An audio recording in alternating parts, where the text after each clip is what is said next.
इस वक्त पूरी दुनिया में सीरिया न्यूज में है। भारत के साथ साथ दुनिया के सभी देश कह रहे हैं कि सीरिया छोड़कर चले जाइए। चाइना, ईरान, भारत, रशिया सभी देश अपने लोगों से कह रहे हैं कि जितनी जल्दी हो सके सीरिया को छोड़कर चले जाइए। आप सोच रहे होंगे कि सीरिया में इस वक्त कितने भारतीय काम कर रहे होंगे, तो मैं आपको बता दूं कि सिर्फ गिनती के 90 भारतीय ऐसे हैं जो सीरिया में फंसे हुए हैं। और भारत सरकार ने उन सबको कहा है कि सीरिया में सिचुएशन आउट ऑफ कंट्रोल हो चुकी है, इसलिए जितनी जल्दी हो सके सीरिया को छोड़ दीजिए। ये कोई वार्निंग नहीं है, कोई सजेशन नहीं है। कहा गया है कि जो फ्लाइट मिले उसे पकड़कर सीरिया छोड़कर तुरंत चले जाइए। मामला इतना सीरियस है कि सीरिया की कैपिटल को गिरा दिया गया है। अब सीरिया का बंटवारा होगा और इसमें कोई आश्चर्य नहीं होने वाला कि जो वर्ल्ड मैप में आप सीरिया का नक्शा देखते हैं वो भी वर्ल्ड मैप से गायब हो सकता है। बशर अल असद जो सीरिया के प्रेसिडेंट थे वो अपनी फैमिली के साथ सीरिया को छोड़कर भाग चुके हैं और रशिया में जाकर शरण ले ली है। जिस तरह से बशर अल असद के विरोधी दमास्कस की तरफ बढ़ रहे थे, बशर अल असद को आज नहीं तो कल सीरिया छोड़कर भागना ही था। आपके मन में सवाल उठ रहा होगा कि सीरिया में ऐसा क्या हुआ कि जो इतनी केओटिक सिचुएशन क्रिएट हो गई है। मैं आपको सिंपल लैंग्वेज में समझाता हूँ कि सीरिया में अभी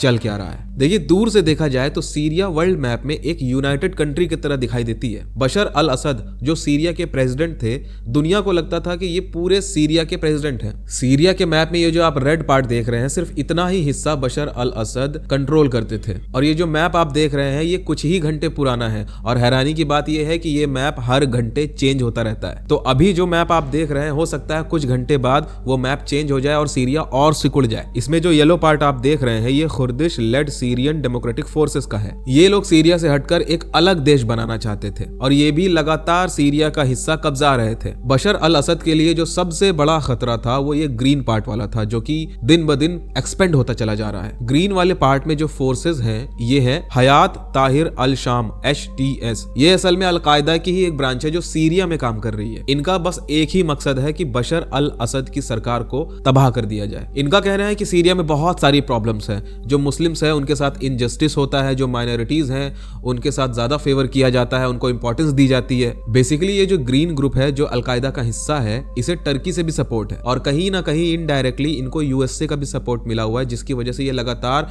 फैलते चले जा रहे हैं। कुछ दिन पहले इन्होंने सीरिया में एलेप्पो नाम के शहर को कब्जा किया था, उसके बाद हामा नाम के शहर को कब्जा किया और उसके बाद सीधा ये लोग पहुंच गए दमास्कस में। और दमास्कस को कब्जा करते ही बशर अल असद की सरकार पूरी तरह खत्म हो गई है। जिस तरह तालिबानियों ने अफगानिस्तान में काबुल में घुसकर कब्जा कर लिया था और पूरी सरकार पलट दी थी, सेम उसी तरह दमास्कस में इन लोगों ने घुसकर बशर अल असद की सरकार को पूरी तरह तबाह कर दिया है। अब सवाल ये उठता है कि अचानक से ये सब हो क्यों रहा है। 2 करोड़ 30 लाख की आबादी वाला ये देश जिसकी राजधानी दमास्कस है, अचानक से ऐसा क्या हुआ कि सारे अलग अलग ग्रुप्स सीरिया पर कब्जा करने लगे हैं। चारों तरफ से हमला करके दमास्कस पर कब्जा करके सरकार को गिरा दिया गया है और वहां के प्रेसिडेंट अपनी फैमिली के साथ देश छोड़कर भाग गए हैं। इन सब के पीछे रीजन क्या है? एक्चुअली बशर अल असद की जो सरकार थी सीरिया में वो बहुत ही ज्यादा प्रो रशिया है और ये बहुत ही ज्यादा प्रो ईरानी भी है। इसलिए सीरिया की सरकार को गिराने का जो प्लान था वो था यूएसए और इजराइल का, और उसका साथ दिया टर्की ने सीरिया को धोखा देकर। टर्की के प्रेसिडेंट अर्दोवान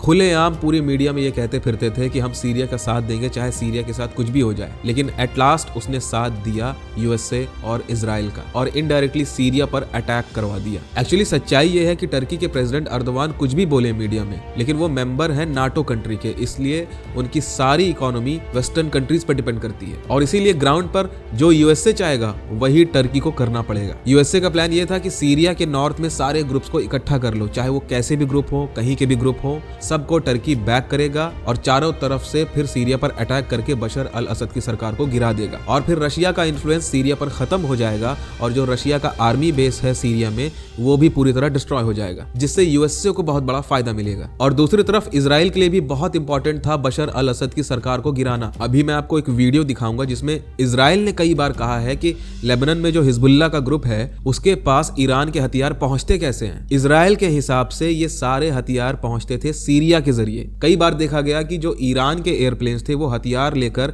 सीरिया में लैंड करते थे, उसके बाद सीरिया ये हथियार हिजबुल्लाह तक पहुंचा देता था और हिजबुल्लाह यही हथियार इजराइल के अगेंस्ट यूज करता था। जब आप इस वीडियो को देखेंगे तो आपको जियोपॉलिटिक्स का एक ऐसा एस्पेक्ट पता चलेगा जो दुनिया में बहुत कम लोगों को पता है। Ever wondered how the Iranian regime supplies and funds its terrorist proxies across the Middle East? इस वीडियो में बार बार यही सवाल पूछा जा रहा है कि कभी आपने सोचा है कि ईरान हिजबुल्लाह तक अपने हथियार कैसे पहुंचाता है? This is Iran's covert smuggling route via Syria to arm Hezbollah in Lebanon. Similar to a cartel, Hezbollah's Unit 4400 is responsible for trafficking weapons and developing numerous strategic smuggling routes along the Syria-Lebanon border in cooperation with Syrian authorities. Throughout the years, thousands of trucks and hundreds of aircrafts have illegally imported thousands of missiles and additional weapon components into Lebanon. This has led to extensive IDF operations being conducted to target Hezbollah's ability to expand. इस video में दिखाया जा रहा है कि Hezbollah का एक और ग्रुप है जो सीरिया में काम करता है। उसका काम ये है कि जब हथियार सीरिया तक पहुंच जाए तो उस हथियार को स्मगल करके हिजबुल्लाह तक पहुंचा दिया जाए। इजराइल ने कई बार सीरिया में बॉम्बिंग भी की है ताकि जो हिजबुल्लाह तक हथियार पहुंचने थे वो ना पहुंच पाए, क्योंकि वो हथियार अल्टीमेटली यूज तो इजराइल के अगेंस्ट ही होने वाले थे। इजराइल ने कई बार सीरिया को कहा भी है कि जो तुम कर रहे हो बहुत गलत कर रहे हो, लेकिन बशर अल असद को ईरान का फुल सपोर्ट था, इस वजह से बशर अल असद पीछे नहीं हटे। आज जब बशर अल असद की सरकार गिर गई है तो ईरान कह तो रहा है कि हम आपके साथ खड़े हैं, लेकिन सोचने वाली बात यह है कि सीरिया अब ईरान के काम का नहीं रहा है, क्योंकि जो हथियार हिजबुल्लाह तक ईरान को पहुंचाने थे उसके लिए अब सीरिया उनकी मदद नहीं कर पाएगा। और वैसे भी जियो पॉलिटिक्स में कोई किसी का फ्रेंड नहीं होता है। हालांकि बशर अल असद ईरान का फ्रेंड था, ना कि सीरिया, इसीलिए उनकी मदद कर देता था। लेकिन अब बशर अल असद देश छोड़कर जा चुका है, तो अब हैरानी की कोई बात नहीं होगी अगर ईरान कहने लग जाए कि कौन सीरिया, कैसा सीरिया। एक कंफ्यूजन आपके मन में और उठ रहा होगा कि चलो ठीक है, इजराइल कह रहा है कि बशर अल असद की सरकार को हटाना बहुत जरूरी था क्योंकि ये हिजबुल्लाह का सपोर्ट करते थे, लेकिन अब तो सरकार गिर गई, अब इजराइल का क्या फायदा होगा। बशर अल असद की सरकार तो अब गिर गई और वो देश छोड़कर भाग चुके हैं, तो अलकायदा के जितने विंग्स हैं वो सीरिया पर अब कब्जा करना शुरू कर देंगे और सीरिया को आपस में बांट लेंगे। और ये सब एक्सीडेंटली नहीं हुआ। आपको जानकर हैरानी होगी कि अमेरिका 2017 से ही ये सब लिख रहा है कि अगर सीरिया की समस्या को पूरी तरह से सॉल्व करना है तो उसके बंटवारे करने ही पड़ेंगे। तो अगर इसका बंटवारा हो भी रहा है तो इसमें कोई हैरानी वाली बात नहीं है, क्योंकि जब बंटवारा होगा तो उसका बहुत बड़ा हिस्सा इजराइल अपने पास रख लेगा। और इजराइल का जो ग्रेटर इजराइल का कॉन्सेप्ट है उसमें बहुत बड़ा फायदा पहुंचने वाला है, क्योंकि जब सीरिया टूटेगा तो उसका बहुत बड़ा हिस्सा इजराइल अपने पास रख लेगा और कुछ हिस्सा टर्की भी रख लेगा, क्योंकि वो भी धीरे धीरे एक्सपेंड होना चाह रहा है और बाकी जो बचा कुचा रहेगा उससे छोटे मोटे देश बन जाएंगे। आप देखेंगे कि ये सब इवेंचुअली होगा ही होगा, क्योंकि जिस रास्ते पर सीरिया चल पड़ा है वहां से यू टर्न लेना बहुत मुश्किल है। अब रशिया को भी समझ में आ चुका है कि इस वक्त रशिया सीरिया को नहीं बचा सकता है, उसका बहुत बड़ा नुकसान हो गया है। और वैसे भी रशिया यूक्रेन वॉर में बहुत बुरी तरह उलझा हुआ है और इन सब के पीछे जो मास्टर प्लानर है वो है जो बाइडेन। जो बाइडेन का आखिरी महीना है। सबको पता था कि पुतिन बहुत बिजी है यूक्रेन वॉर में और यही मौका है, क्योंकि पुतिन इस वक्त सीरिया को बचाने नहीं आ पाएंगे। टर्की के साथ जो बाइडेन ने एक अंडरस्टैंडिंग बना ली थी कि टर्की के साथ जितने भी ग्रुप्स हैं उनको एक्टिवेट कर दो